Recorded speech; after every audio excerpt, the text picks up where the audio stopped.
Hello everyone and welcome to the Superconsole podcast. I'm your host Katy and with me is my lovely co-host Ryan. Hello. How are you doing? I'm very good, thanks. How are you? I'm very well. Glad to see you. It's been so long. I know. I mean... I haven't seen each other in weeks. Here in the UK it's beginning to look very much like Christmas, isn't it? It's been snowing Yeah, last it's miserable. weekend. Absolutely Yay. miserable. It was snowing, we had frost, it got very icy, very slippery. Yeah. It's cold. Yeah, we've been eating our own weight in cheese and drinking a lot of wine. Oh yeah. Mulled wine. And we've been kind of cozying under some big-ass rugs. That's what we've been doing. Mm. What's your favourite time of year? Is it Christmas or summer? I'm one of those people where it gets to summer, I'm overly hot, and I keep on thinking, can't wait till winter. It's going to be cold. It's going to be nice. Be able to cozy up. Then it gets to winter, and I'm just like, holy shit. It needs to just come around to summer. I'm so cold. What the hell?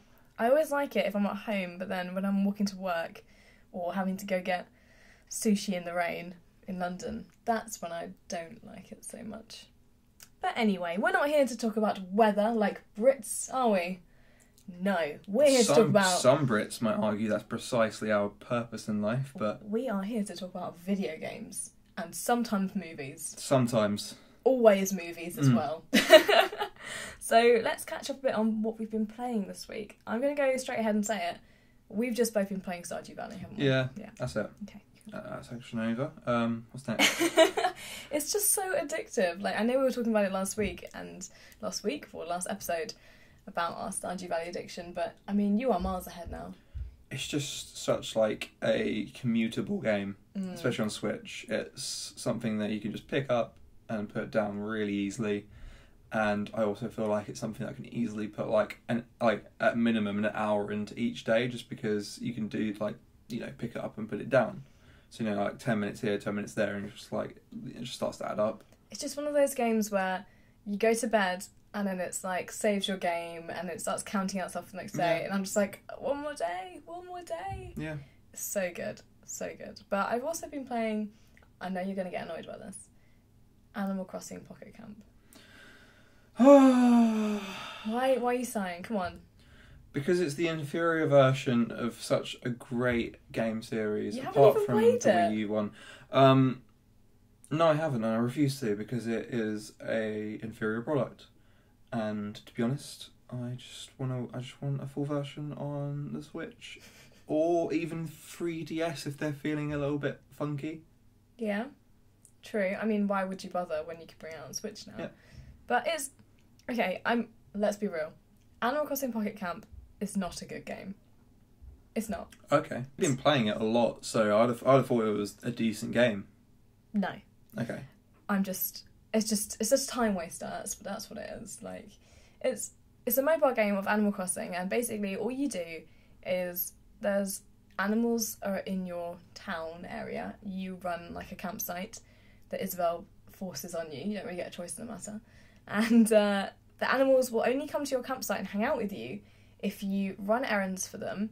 Then they give you pieces of material for you to craft furniture for them. And then they only come to your town, to your camp, if you craft furniture that they like. So they're only friends of you if you do things for them, which is kind of like real life, except then they don't leave. So it's as if, exactly like real life. It's like, okay, so Ryan, it's like as if when I met you, you were like, hey Katy, yeah, we can totally be friends, but can you actually go get me 3 bugs? And I'm like, oh, okay, I go get you those. And you're like, yeah, okay, now I need actually 2 apples, but you're standing right next to an apple tree. You're literally right next to it. And I'm like, well, okay. Get up that tree, servant. Get me my apples. So I give you these apples, and you're like, here you go, here's 2 bits of wood. I'm like, oh, okay. You're like, yeah, because you need to make me a sofa that I will sit on when I visit your house. Make me a sofa, servant. And I'm like, okay, what do I need to make a sofa? And you're like, 500 pieces of wood. I've given you 2. That's where you start. Now find the others. Go on, make your wood and make my sofa for me. Then I'll come visit you, but only after you've done me more errands, so I'm a certain level in the game. And I don't know why. It's really shallow. what actually happens when you do all of that and they come stay at your camp? They just sit around. They just sit around. There's no like end game progression kind of like feeling. You never feel like you're actually achieving anything. It's just like, great, there's like a 3D model of a villager in my camp. Yeah, that's pretty much it. Okay. So at first I was like, I kind of didn't mind the kind of shallowness of it, because I was like, oh, there's some of like the little, you know, animals that I know from the games that I like. So you get like, I'm trying to think of an example of an animal. Okay, you get like GOTY the dog, which is like the first animal that turns up. And you're like, oh, I like GOTY, so yeah, I'll make this furniture for her. But then her dialogue isn't like it is in the Animal Crossing games. All she talks about is like buying leaf tickets, which is the microtransactions within the game. So everything kind of comes back to spending money somehow. It's a mobile game, yeah, do that. Yeah, I know, but it kind of, you don't have to buy leaf tickets to play the game. Like, I haven't bought any at all, and I'm at level like 20 something now. But it just goes on about it a lot, and it takes away with the character of the game. But at the end of the day, it's a really good looking Animal Crossing game. It wastes time, and it was free. You know? It's just sad, isn't it? I know. I think it's sad what they've done with the series. It used to be such like a heartwarming slice of life kind of game, and now it's just been like, here's a really shitty Amiibo Animal Crossing party game. Woo! Here's a mobile game. Woo! Next is pachinko machines. I'm sure they've already got them. Like, with just like little Animal Crossing fruit on it and shit like that. They've definitely already got those, and if they haven't, then pachinko makers, you are missing out. There you go, there's an idea. There's a free one. Just for you. What else have you been playing then? It can't just have been all Stardew Valley. Destiny 2, Total War, Warhammer 2, and we recently just picked up Animal Crossing Unity, is that the one? Animal Crossing Unity? No, not Animal Crossing Unity. I think you're on something. But Assassin's Creed Origins. But now I want Animal Crossing Unity. Assassin's Creed Origins. Unity's the one that's set in France, right? I think so. I'm so behind on the series.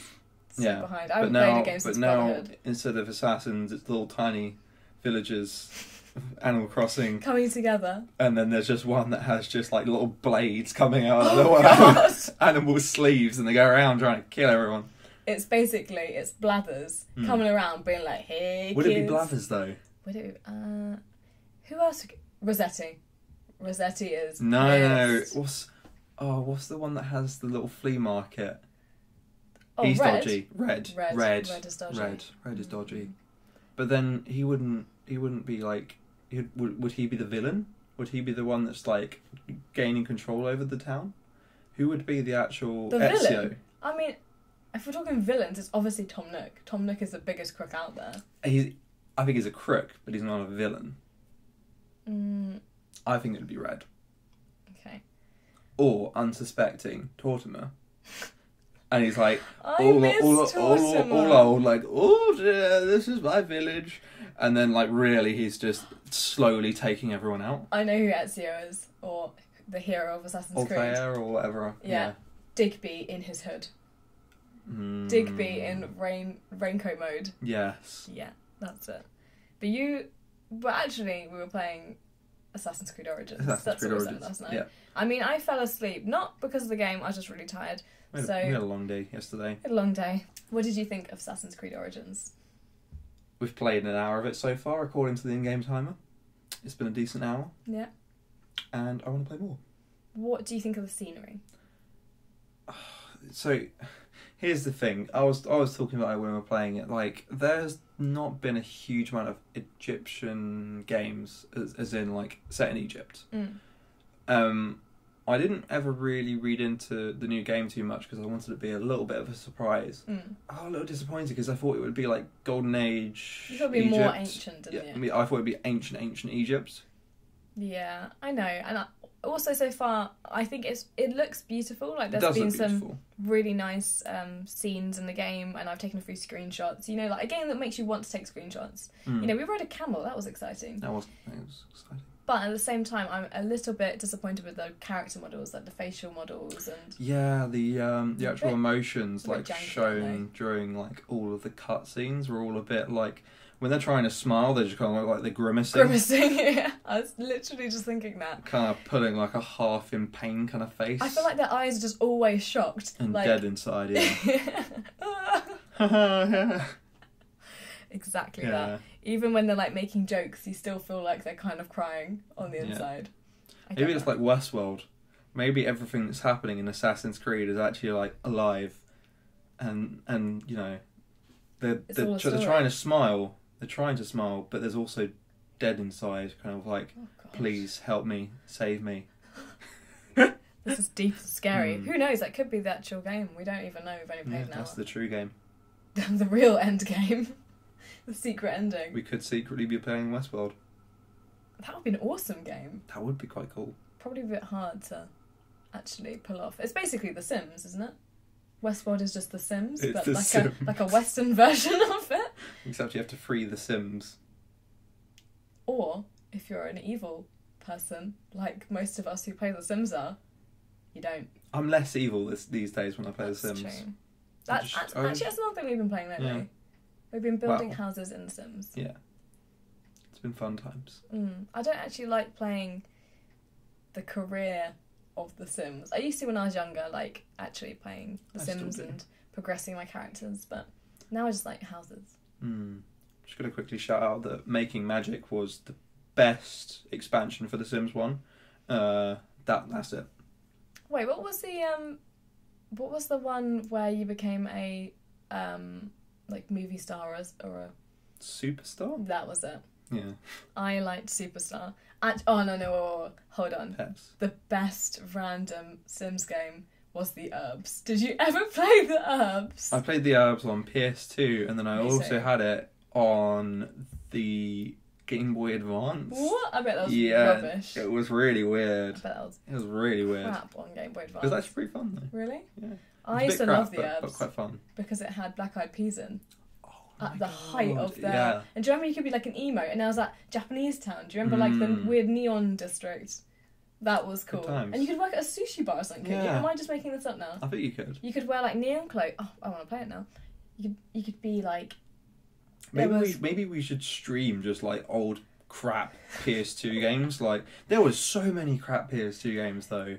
What are you talking about, crap? That was brilliant. It was a great game. You can get tattoos. You could be a tattoo artist, didn't you? I bet if you looked up like scores for it, it wouldn't have scored highly. Let's find out. No. What else was there? I bet it got something like 7 out of 10s, that kind of thing. It's always quite interesting looking up old reviews for really old games on old consoles. Was it Urbz with a Z?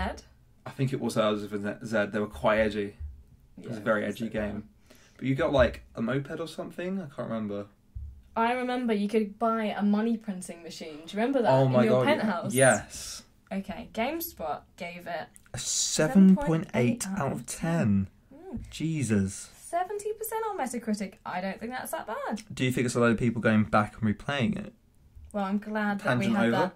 I'm glad we reminisced about such a beautiful game. Making Magic was the best expansion. The Urbz.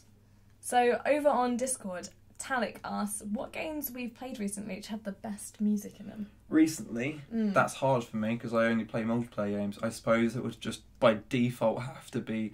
Actually, no, wait. Destiny has a pretty good soundtrack. Oh no. Because I'm playing Stardew as well. I thought you were going to say Stardew Valley. No. Destiny 2's soundtrack's really good. What makes it good? Is it just like epic? Or? Oh, it's just like most kind of like Bungie game soundtracks are very, very good.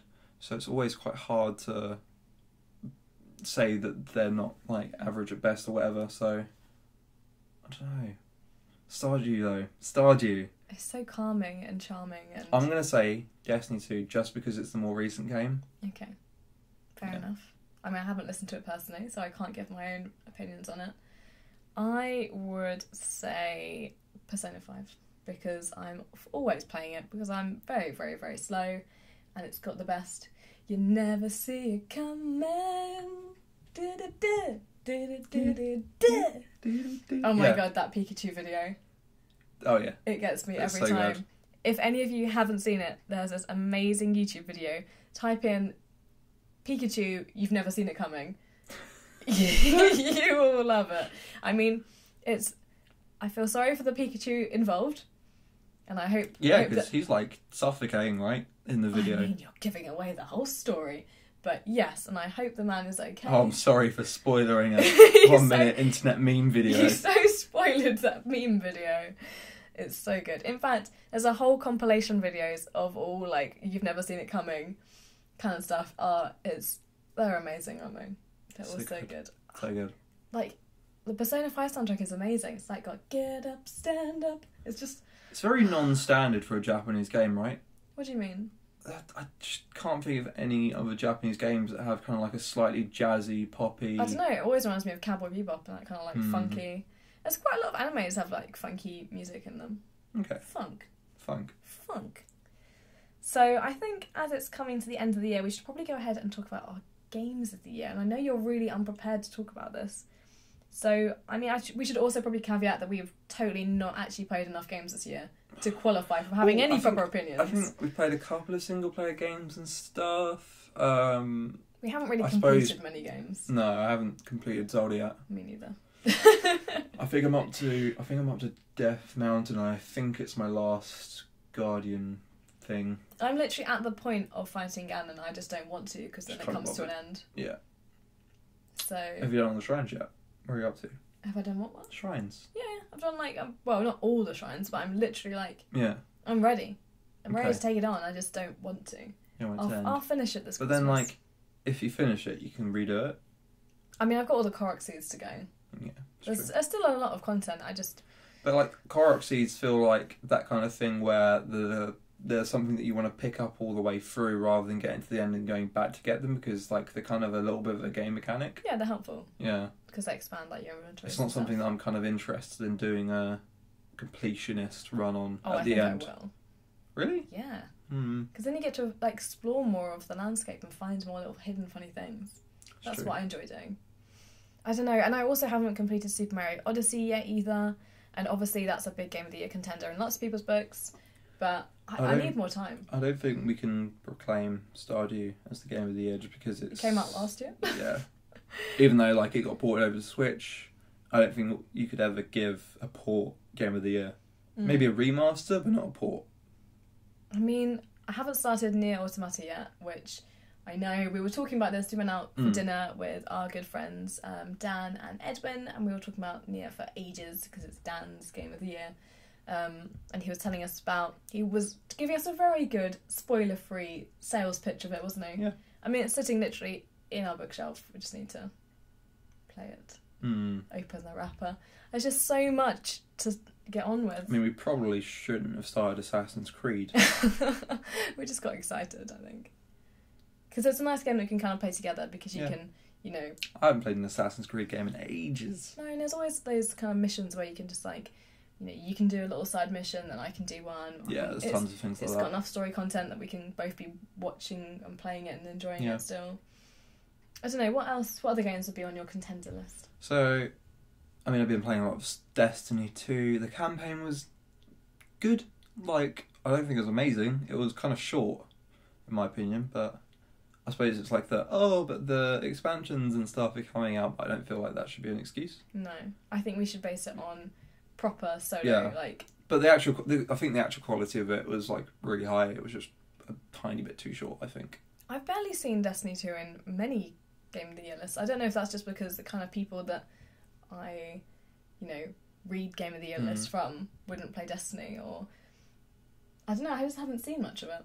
It's been quite quiet after launch. Like the community itself surrounding it's all been of an uproar just because of some of the crap they've been pulling with the game about restricting like certain content after the expansions come out. Like what? Oh, it was one of the raids that was in Destiny 2 in the main game. I think it was Leviathan. After they brought out the new expansion, Osiris, they raised the required light level to access that. Light level being your kind of like sub-level where it's based off of the level of your gear you're wearing. So like you have loads of stats attached to your gear, and those kind of like stats and the level of the gear indicate your light level. And that's used for things like raids, where it's like, you don't have enough light level to access this raid. They raised it on the new expansion for like the raid that was already in the game, for the base game. And it meant it was quite hard to actually level up your light level to that point if you didn't have this new expansion. Right. So you couldn't access the content that was there. Because you didn't have this expansion. Oh, that's a bit naughty. I see what you mean. I think another game which neither of us have played, which has been on most people's list, is Horizon Zero Dawn. I mean... I haven't even touched it or looked at it. Yeah. Like... I haven't even touched it or looked at it. I don't know anything about it. It's quite bad. I haven't looked up any videos. I haven't looked up... We played you'd enjoy it. We played that demo at some convention. I can't remember. I didn't want to like make any judgments of it because I think I just like kind of dropped in and out. Like last year, wasn't it? Yeah. I think I just dropped in and out very quickly. I didn't have much of a tutorial. I didn't really know what was going on. I thought like the general gameplay from that was like kind of cool. And I was just like, I couldn't really make any proper just decisions of what it was. So. Well, we've had a few messages from our listeners with a few of their Game of the Year suggestions. And Joe Dell from Twitter actually said Horizon Zero Dawn and its DLC was his Game of the Year. He said it's simply a beautiful new world, engaging story, brilliant protagonist who isn't just a grayscale beefcake man, and most importantly, lots and lots of fun. So maybe that's something that we should both check out next year when we've completed all our other games. It's a big game. Like, there's... I think it's 100+ hour kind of... Well, you need to complete Mario Odyssey, then I want to play it, so you need to hurry the hell up. You should just buy your own. I'm not going to buy my own. You should see our game shelf. It's just all of our Switch section. It's just doubles of everything because Ryan and I just refuse to... Well, that's the problem with like getting an on-launch console together at the same time. We each have our own Switches, so... You know, we're constantly wanting... 2 copies of Zelda, 2 copies of Splatoon. We're constantly wanting to play all these really good games that are coming out between each of us, but we can't like be bothered to just wait. No, we refuse to wait. Refusal. Brad, our video editor, said that no other game captivated him this year quite like Persona 5. I very much agree. I loved P5. I haven't completed it yet as well, so I've been told by both Dan and Ed that I am unqualified to talk about it. But I think I love it for its style and its good vibes, even though it talks about some quite difficult topics. The only thing that really, really bothers me in my current, where I am in my playthrough, is just how much Mona the cat tells you to go to bed. Like, I just don't want this cat telling me what to do. You kept on mentioning how much you dislike the English voices as well. Oh, God. Just don't specifically pronunciation. It's really painful. I mean, we were talking about this, and I think it was Edwin said that, you know, it was something that was a problem in P4, but I really didn't notice it in P4 at all. I didn't think the English pronunciations of Japanese words or names were that bad. But in Persona 5, oh my god, like, it's things like... I'm just trying to think of some of the names that really... Oh, Ryuji Sakamoto, they call him Sakamoto, and it really bothers me. Sakamoto!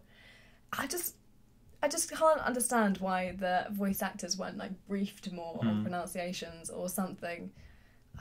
It's really frustrating. I'm not going to go too into it because you know what happens. I get really wound up and I go off. Then you start crying.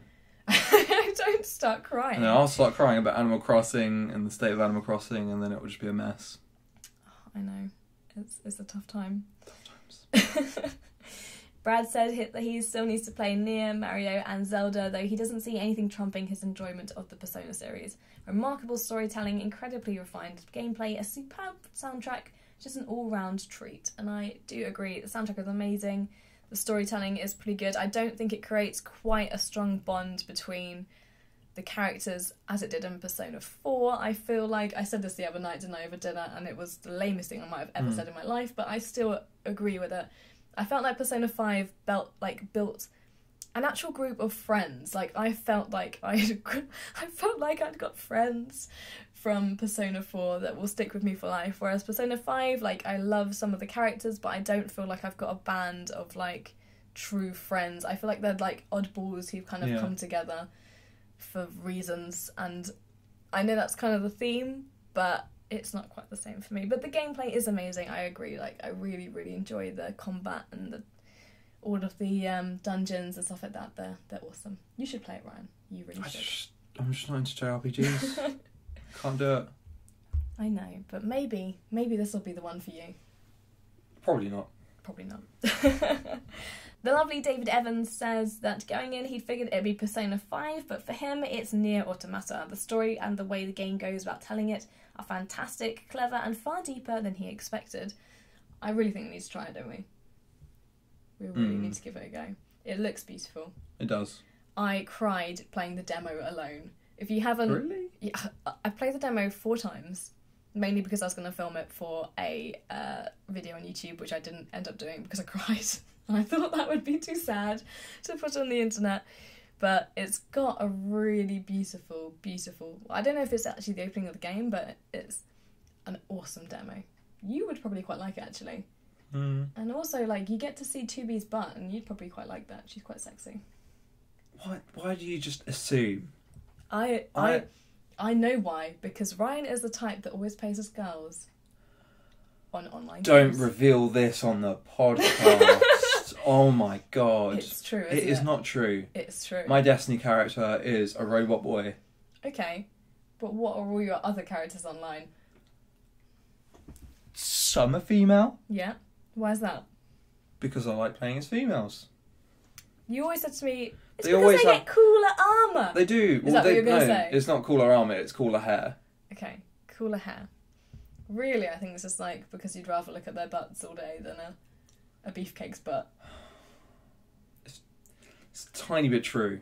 Tiny bit true. There's a tiny bit of truth. I mean, I don't think that's a wrong thing to say, because I quite like playing as little anime boys with their cute little hair. So, you know...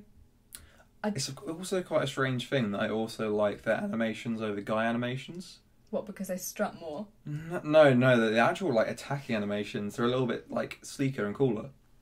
I think that's a fair... I think male ones are always a bit brutish. A bit clunky. Yeah. Yeah. But maybe that's why they're cool. At Scarlet Sprite says that they wish they had something more original, but they can't fool themselves. Breath of the Wild it is. It reminded them of what it was like to be addicted to a game. I think that's fair to say. Although, I think we were addicted to it for quite some time, and then we kind of stopped. I don't know why. Maybe we just ran out of free time in our lives. Because when did it come out? Beginning of the year? I think we just did that classic RPG thing where we dropped it for about a week, 2 weeks, because we just didn't have the time at that point, and then we just couldn't really get back into it, just because we couldn't, just start randomly all over again. Just because I tried to play it on the train back from work the other week, I think, just because I wasn't working on the train for once, and I got my Switch out. I was really excited to play it. Open it up, I was like, what the hell was I doing? Where was I going? Well, yeah, I hadn't played it in like 5 months, so it's just because it's an RPG, it's hard to just start again. I think, when we were on holiday, we went away to Menorca for a week, and we literally did nothing but play it, didn't we? Blitzed through it, yeah. So I think we had that time when we spent so much time with it, and we were, really investing a lot of, time and energy into it. And then because we went home and went back to work, you just kind of grow distant from it, don't you, and kind of forget where you were, and it's difficult to pick up again. It's just like any other RPG. This is true. It's quite, unless you have a lot of time to dedicate to an RPG, it's quite tough to complete it in one go. Packs it all down into I think with most RPGs, into a couple of days, or if you've got at least an hour or something a day to keep on grinding through an RPG, it's a lot easier to do. Otherwise, I usually reserve RPGs for this time of the year at Christmas, so that I know, I'm going to have at least 3 hours to sit down and play this game each day, and I'm probably going to get through pretty much all of it. I did the same last year, where I played Fallout 4, and I got really disappointed. Oh, I remember. Disappointed. I really remember you starting that and being so excited, and then a week later being like, no, that was alright. Yeah. Sad times. Hopefully this year your Christmas gaming will be better for you. I even know what I've got reserved for this year. I mean, we just bought Pandemic, the board game, didn't we? Yeah. So usually I play a specific game over Christmas, try and complete something. I think I might try and play The Witcher 3, finally. Ooh, really? Yes. What are you going to play it on? PC, definitely. Okay. I've got it on PS4 if you'd like to play it on there. No, PC. Okay. PC. At SGCH on Twitter also says Destiny 2, Persona 5 and Nier. I think it's quite clear that Nier and Persona 5 in particular have been quite fan favourites, haven't they? I think Destiny 2 is controversial. I think like even for the people who are really into Destiny games, it's been a bit of a rough time. But like, if you're into that kind of thing, you'll still like it just because there aren't that many other games like that out there. And then there's also all the fans that are fanboy over Warframe. Warframe. What's that? So it's a little bit like Destiny, where it's I'd say dungeon-based shooter where you have these missions that you go on, and there's like usually some kind of objective, like you have to get like a hostage, kill a boss, and then the level's over, and you get loot at the end of it, kind of thing.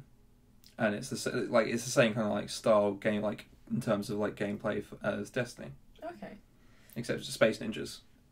Space Ninjas. It's Space Ninjas. That sounds quite cool.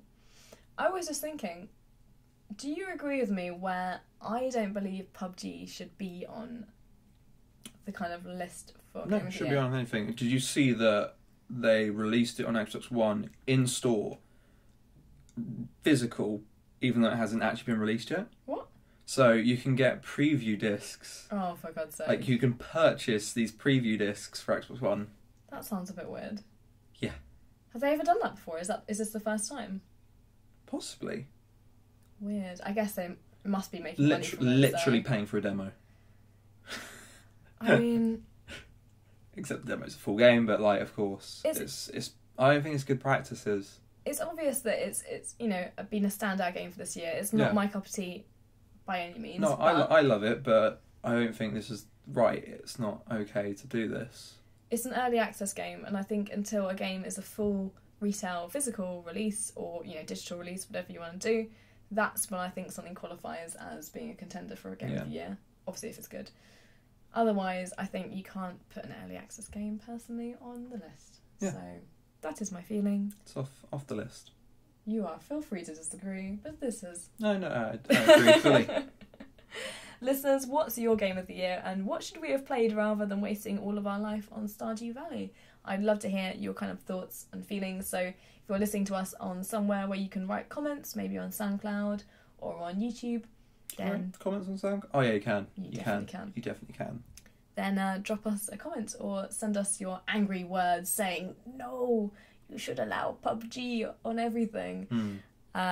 Even mobile, because they're developing a mobile game now. Oh my God, really? Yeah, they are.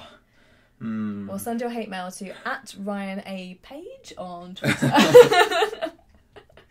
So let's talk about movies, because last night we saw something to do with... What was it about, Rai? About wars. And? Space. And?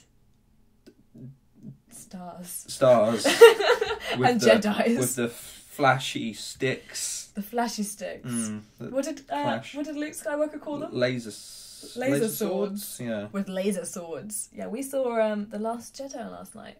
Ryan, give us your spoiler-free... It was great, go see it. There we go. It was great. I really enjoyed it. I don't want to talk about it too much because I feel like I'm going to get into talking about it and I'll spoil certain things.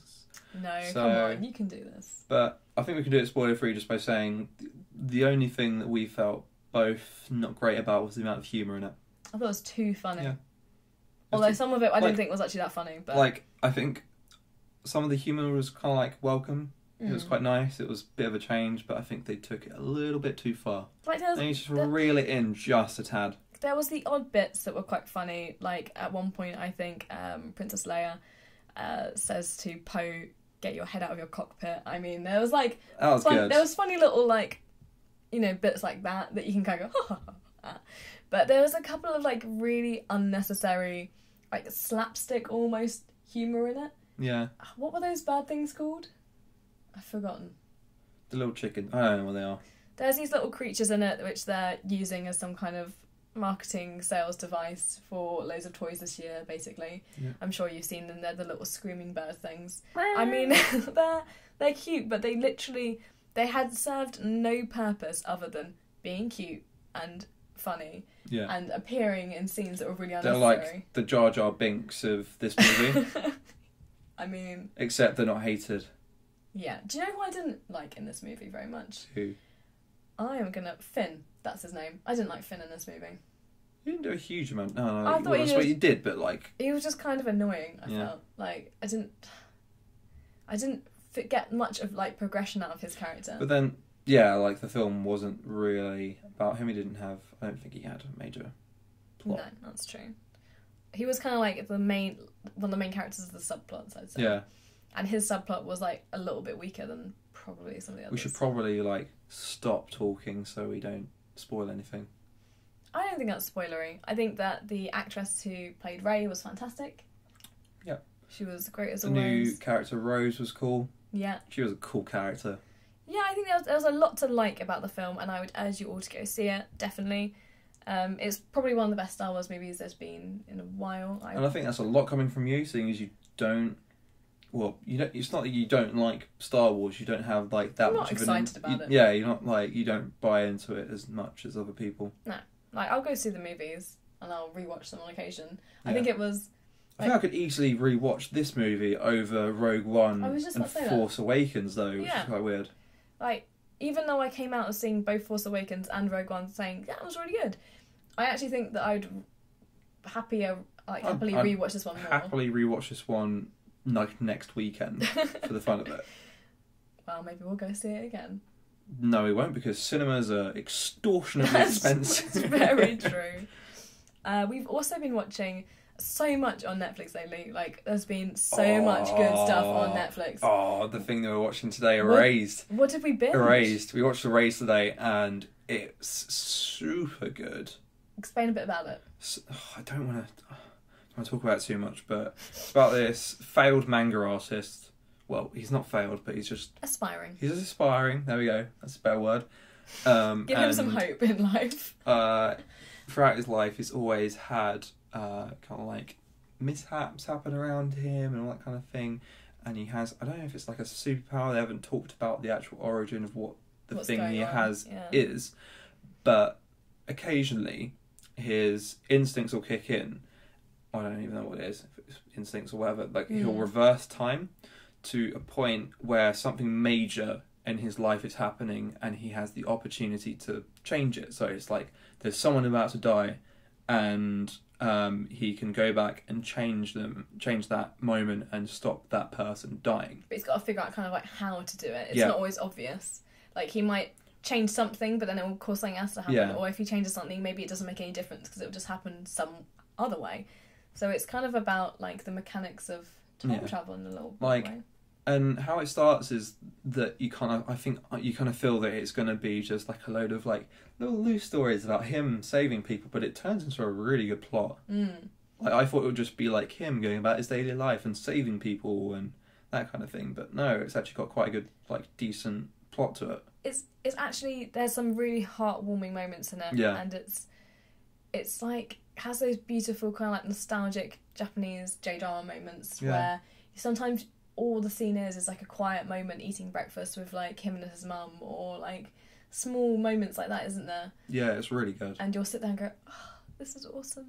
And there's the cinematography in it is also really good. Yeah, everything's like about it is really top notch. It has this really beautiful blue kind of tone to it. And I always joke about this because... Well, I think they flick around with it, don't they? In some of like the nostalgia scenes, I think it's more blue. But in the first Twilight movie, which I'm not gonna lie, I love, it had this beautiful blue tone to it, and then it completely got rid of it for the second, third, or whatever movies, and went really orange. They change it per movie? No. It's the first one is very much blue. It's meant to be portrayed as cold, though. Yeah, but then the rest of the movies, they're in the same setting, it's still cold, but it's really, like, warm, and for me, it was, like, a physical, like, literal, like, thing to show me that the first movie was kind of cool and, like... It was a bit dark, wasn't it? It was like, a bit more, I don't know, interesting and That. edgy. One of the later movies that we saw was very dark. With a certain pregnancy, giving birth scene. Oh, Jesus Christ. But then the second and third movies, they just felt so much more, like, Hollywoodified to me and, like, poppy and, like... I just didn't like them. Yeah. And I felt that really small thing of just changing the hue of the movie did so much. I enjoyed the first Twilight movie probably more than I should have. Exactly, it's great. Yeah. It's like a guilty pleasure, but it's really well done. And I think that's the same feeling I got from that kind of blue hue in Erased came across me, where I was like, this is really cool and interesting. So I'd urge you to watch Erased if you've got Netflix. Also on Netflix, we've been watching Tokyo Ghoul together, haven't we, the anime. How do you feel about it? I mean, the first episode we saw, it's basically about a world where there's these things called ghouls, which are like demons who need to eat people. Yeah, they're like cannibals, but they can't help themselves. Yeah, they survive off eating the flesh of others. Yeah, basically. They can't eat anything normal because they just literally just throw it up. Yeah. So it's just like a world where humans and ghouls exist, but not always harmoniously. There we go. But there's obviously a subcult of ghouls, which are like nice people who try and not kill people. Like they eat people who commit suicide. So it's kind of like it's kind of like honest killings. I don't know. I was worried that it would be a bit like monotonous, because the first episode is pretty much this particular half ghoul trying not to eat his friend, and it was pretty much like that for like 2 episodes. Like, oh god, I'm so hungry, but my friend looks so tasty, and that was literally it, wasn't it? For like, you were worried that it would just literally be an entire anime of just, should I eat my friend? Shouldn't I eat my friend? That's literally how it was going, but it seems to be quite interesting. I prefer Aeon Exorcist, Blue Exorcist, personally. I don't know if you've seen that yet. I haven't seen it. It's also on Netflix, so you should check that out. They're really going hard on the Japanese stuff at the moment, aren't they? Netflix is great. Like, you do not need a TV license in this day and age when there's Crunchyroll, got your Netflix, got your Crunchyroll, yeah. Yeah, like, what else do you need? Nothing. That's for sure. Apart from Game of Thrones. Oh, then, okay, right, take out like a Now TV pass for a couple of months while Game of Thrones is on, cancel that, go back to Netflix. That's all that you need. We've also been watching, well, we finished it now, but Blazing Transfer Students. Oh, it's good. I think you weren't sure at first, but then you just couldn't stop. It was so good. It's another J-drama, so it's like a live action, like Japanese. Is it a J-drama though, technically? Yeah, technically. It's like... It's doing a comedy though, isn't it? It's not like... Yeah, it's a comedy, kind of like, it's what you'd imagine is on TV at like 4 p.m, 5 p.m. in a Japanese household. Yeah. It's basically, it was originally a manga, like quite an old manga, right? I have no idea what the origins are, apart from that it's a manga. I don't know what the original manga was about. I feel like... A little bit different, probably. I feel like this wasn't an adaptation, but a spin-off thing. I don't think it was actually true to what happens in the manga or something. I'm not sure. I haven't not read it. That's what I got from the whole thing of Blazing Transfer Students, because of the thing that happens at the end that I'm not going to mention, but it feels like it didn't actually, the actual anime version, not anime, the actual live action version didn't come from the manga, but it's more of just like another set of stories. I think it's called Blazing Transfer Students Revival, technically, the new Netflix drama. Or Reborn, maybe. Yeah. That always reminds me of Reborn, the other anime. But it's basically about a couple of transfer students who all have the same name. Interesting. And they go to this school, and when they turn up, like the first episode is they're like being forced to fight, aren't they? Yeah. Like they're in like a boxing ring, for the pleasure of the other students. Yeah, and they all have to just fight, and everyone's like, capture the transfer students, make them fight. And they're all a bit like, what the hell? But they've also got really classic stereotypes. Like there's the nerdy one, there's like the one with blonde, beautiful hair who's, you know, all about like... self-obsessed, kind of like... Yeah. Thinks everything's beautiful. And then there's like the punky one, there's the broody, like masculine one. There's like a weird Edo-Japan traditionalist one. Oh yeah, he's kind of like a priest kind of thing, isn't he? Yeah. He's meant to be religious, but he's very not religious in his ways. Like, and then there's the main character who's more of like, I'm just a nobody. Like, there's all of these kind of amazing characters. A little bit pervy. He's classic kind of like pervy. Yeah, that's true. But the more episodes you watch, like the more you learn about them, and more you begin to love them and understand what they're all about. They all have like quite interesting subplots for what is effectively a slapstick comedy J-drama. It's really well done. Yeah. Even though I really wasn't sure on the first episode, but the more I watched, the more I loved it. You basically find out that these students have to go to other schools to like solve their problems, because like the blazing transfer students are some kind of committee that helps others. I'm not really sure why. I think it is actually explained, but I don't want to give it away. And so they go to a school. For example, there was one where like all of the students were getting really high scores, weren't they? Yeah. But there was something funny going on, and you discover that all they eat is curry, and it's like, oh, what's the problem here? And then it all gets a bit weird, doesn't it? Yeah. But yeah, it's so good, and I can't really describe how good it is without you trying it yourself and watching it. So, give it a go. Yeah, give it a go. And oh my god, love Pompadour. The Pompadour guy is the best. Oh, what, the Yakuza-y gangster boy. one? Yeah. Best boy. His outfit, his hair, everything about him. It's pretty great. Best boy. Is there anything else that you've watched lately? No, that's it. Yeah? That's it. No, it's good. Midnight Diner, whatever it's called. Tokyo Midnight Diners. That's pretty good. Yeah. I don't feel like it's something that I want to binge watch, but it's like, I feel comfy. What should I watch? Oh, let's watch some Tokyo Midnight Diner story thing. I can't remember what it's actually called. It's like a slice of life about, like a live action slice of life about people coming into a it's late night diner. Well, yeah, it's like a ramen shop that only opens, I think, after 12 o'clock, and it's about all these characters that come in through like the shop's doors, and they tell like all these stories about who these people are and what they do and that kind of thing. It's really good. It's really calming. Comfy tones. I think I might even make a video about all of the awesome Japanese stuff on Netflix. It's good. Because there's so really much, and I just want more people to find out about it. It's like they've started just doing like the really kind of normal stuff as well. They have Attack on Titan on there. They have the latest, what's it called? Ghost in the Shell thing. It's called Urbz. I haven't watched it. Yeah. But Bleach, your favourite?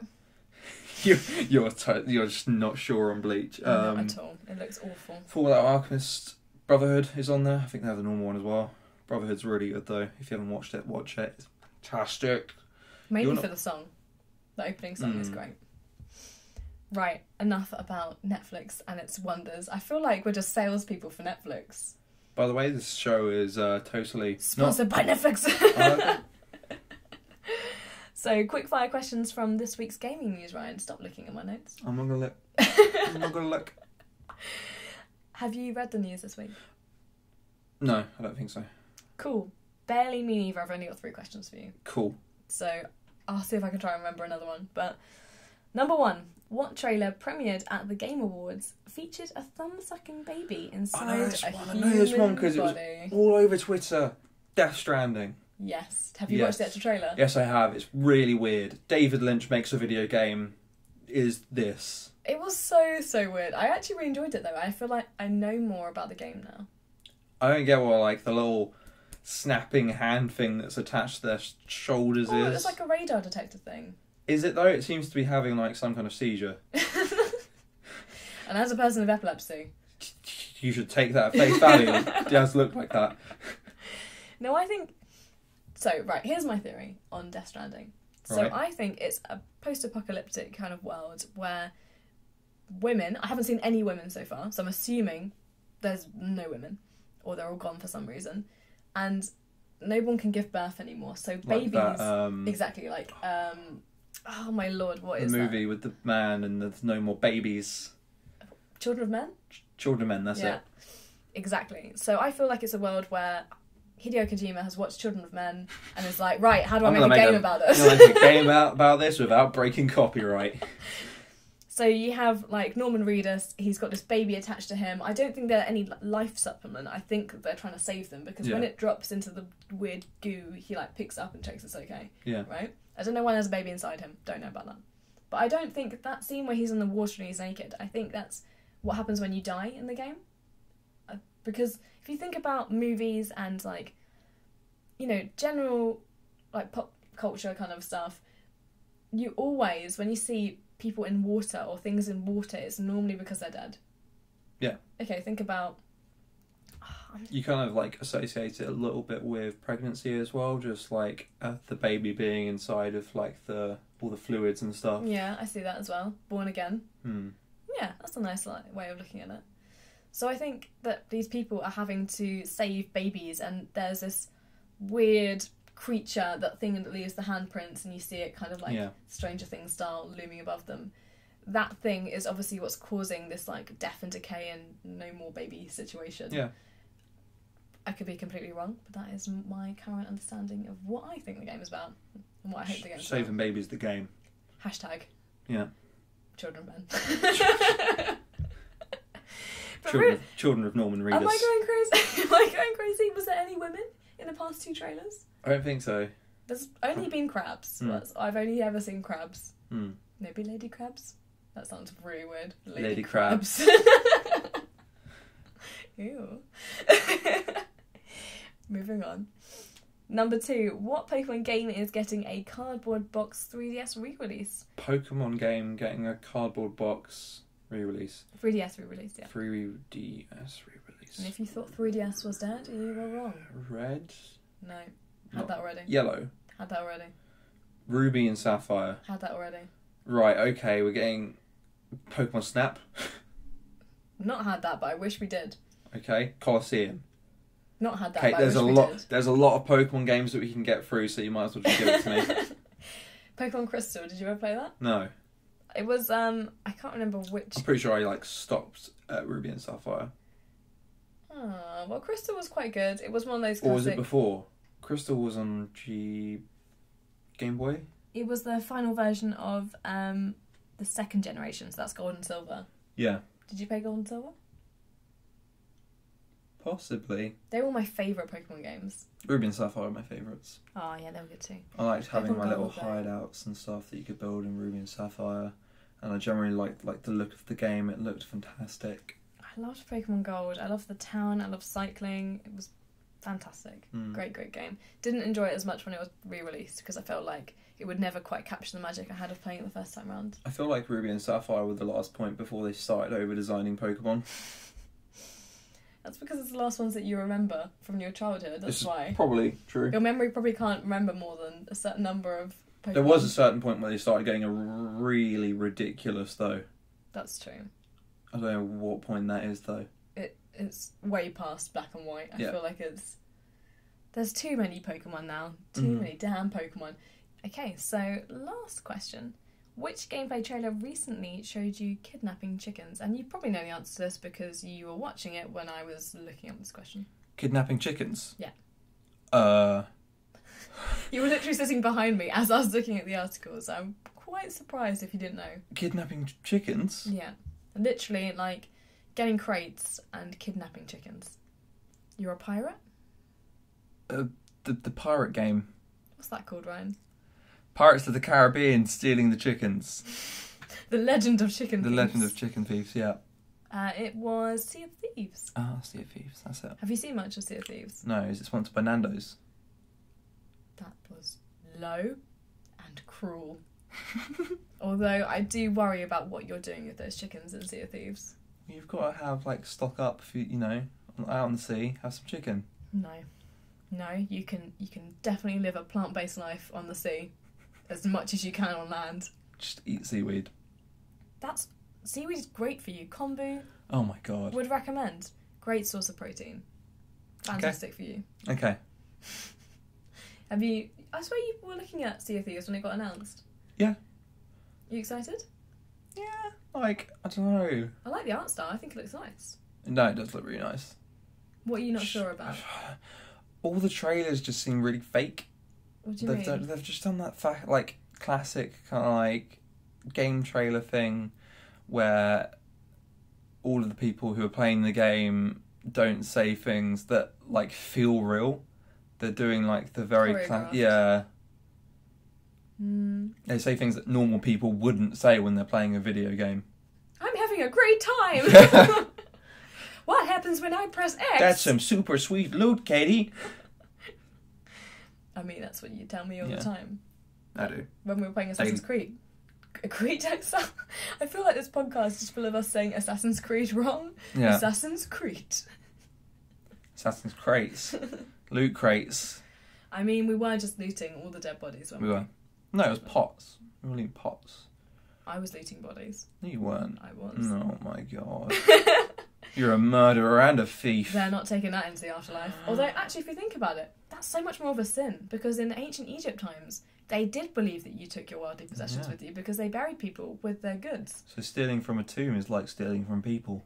And if you think about it, stealing from the dead in Assassin's Creed is way much more of a sin in Origins than it is in any of the other games. Okay. Think about that. Whoa. Yeah. Mind blown. I mean, you learn so much from living with me, don't you? I do. Every day. Every day.